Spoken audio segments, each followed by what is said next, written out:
شرک فی الذات کیا ہے؟ شرک فی الذات کی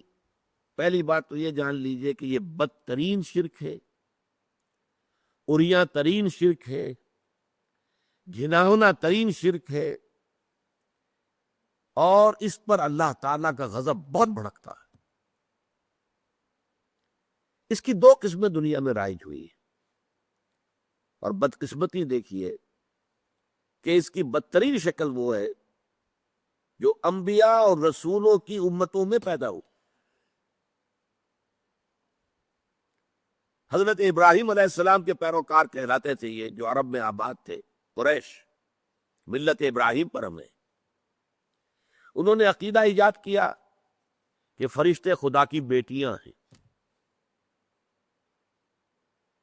اللہ کی ذات پہ شریک کر دیا۔ اولاد تو در حقیقت کسی کی ہستی کا تسلسل ہوتا ہے، اولاد اور والد ان کے درمیان ایک ہی نوع ہوگی۔ انسان کا بیٹا انسان ہے، حیوان کا بیٹا حیوان ہے، گھوڑے کا بیٹا گھوڑا ہے، لہذا خدا کا بیٹا خدا ہے، خدا کی بیٹی خدا ہے۔ اس قدر قریب لے آنا مخلوق میں سے کسی کو اللہ کے ساتھ، باقی چیزوں میں کوئی ٹھوکریں کھائی ہیں علمی اعتبار سے، تعویل کے اعتبار سے، یہاں تو یوں سمجھیے کہ عریاں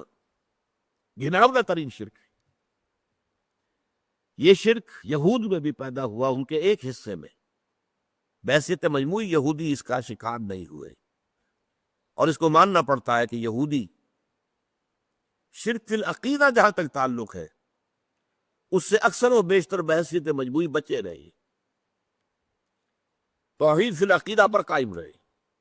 اور آج تک بھی ہے، اس میں کوئی شک نہیں۔ لیکن ان کا ایک زمانے میں حضرت عزیر علیہ السلام کے بارے میں آیا، وقالت الیہود عزیر ابن اللہ، عزیر اللہ کے بیٹے ہیں، کیونکہ حضرت عزیر کے ذریعے سے اللہ تعالیٰ نے ان کی نشأت ثانیہ فرمائی۔ وہ ہلاک ہو گئے تھے، برباد ہو چکے تھے، تباہ ہو چکے تھے۔ نبوکدنضر نے ان کا شہر جو ہے اجاڑ دیا تھا، اینٹ سے اینٹ بجا دی تھی، ان کا ہیکل سلیمانی گرا دیا تھا، بالکل ہموار کر دیا زمین کے ساتھ، اور وہ 6 لاکھ کو قتل کر کے 6 لاکھ کو قیدی بنا کر لے گیا بیبیلونیا، عراق میں۔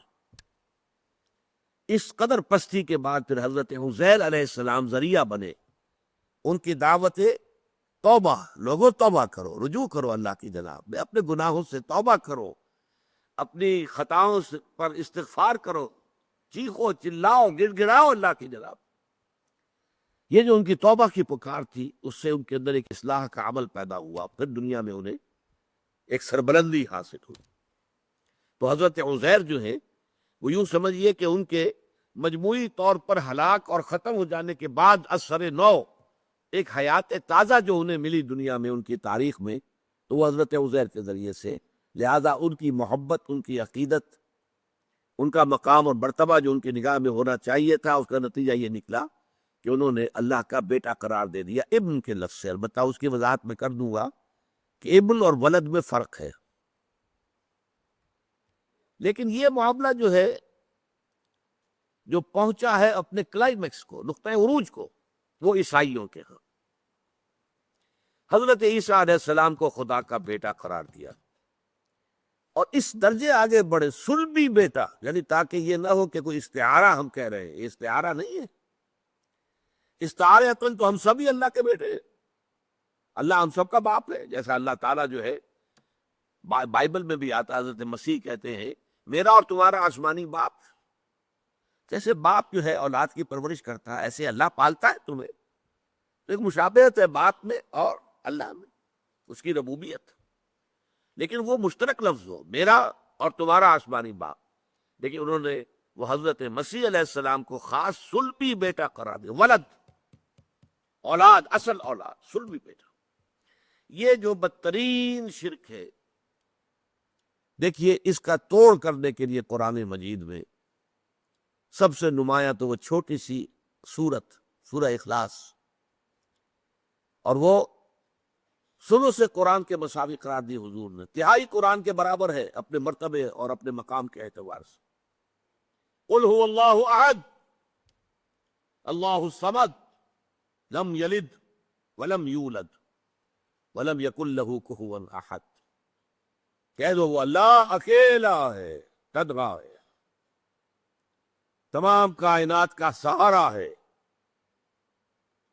نہ اس نے کسی کو جنا نہ وہ جنا گیا، اور کوئی اس کا کفو نہیں ہے، ہم پلہ ہم سر برابر۔ کفو کا لفظ اردو میں بھی مستعمل ہے، برابری والے۔ تو چونکہ اولاد جو ہے وہ تو آپ کو معلوم ہے کہ پنجابی میں ایک لفظ استعمال ہوتا ہے شریکہ، یہ چچا تائے کے بیٹے جو ہے یہ شریکہ ہوا نا ان کا۔ یہ تو گویا کہ اگر اللہ کے ساتھ کسی کو بیٹا بیٹی بنا دیا جائے تو شریکہ ہو گیا اللہ کے ساتھ، اور شریکہ جو ہے وہ دشمنی کی بنیاد ہوتی ہے۔ اسی طریقے سے بڑی پیاری آیت ہے سورہ بنی اسرائیل کی آخری، قل الحمد للہ الذی لم یتخذ ولدا ولم یکن لہ شریک فی الملک ولم یکن لہ ولی من الذل وکبرہ تکبیرا۔ کہہ دو کل تعریف، کل ثنا،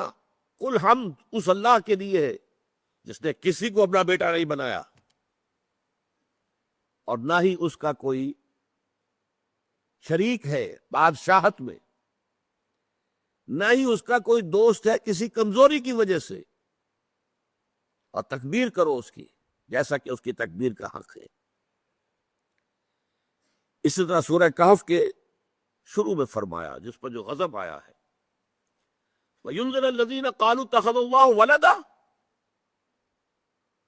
مَا لَهُم بِهِ مِنْ عِلْمٍ وَلَا لِآبَائِهِمْ كَبُرَتْ كَلِمَةً تَخْرُجُ مِنْ أَفْوَاهِهِمْ إِنْ يَقُولُونَ إِلَّا كَذِبًا۔ یہ قرآن ہم نے محمد پر اس لیے نازل کیا کہ وہ خبردار کر دیں ان لوگوں کو جنہوں نے یہ کہا ہے کہ اللہ نے کسی کو اپنا بیٹا بنایا۔ ان کے پاس اس ضمن میں کوئی علم نہیں ہے، یہ ٹامک توئیاں مار رہے،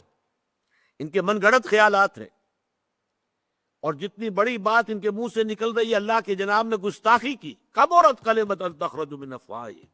بہت بڑی گستاخی والی بات ہے جو ان کے منہ سے نکل رہی ہے۔ ان یقولون الا کذبا، اور وہ کچھ نہیں کہہ رہے مگر جھوٹ۔ فلعلک باخع نفسک علی آثارہم ان لم یؤمنوا بہذا الحدیث اسفا۔ تو اے نبی شاید کہ آپ ان کے انجام اور ان کے بعد میں جو حالات آنے والے ہیں اس پر صدمے سے اپنے آپ کو ہلاک کر لیں اگر وہ یہ اس قرآن پر ایمان نہ لائے اور اس اپنی شرک سے باز نہ آئے۔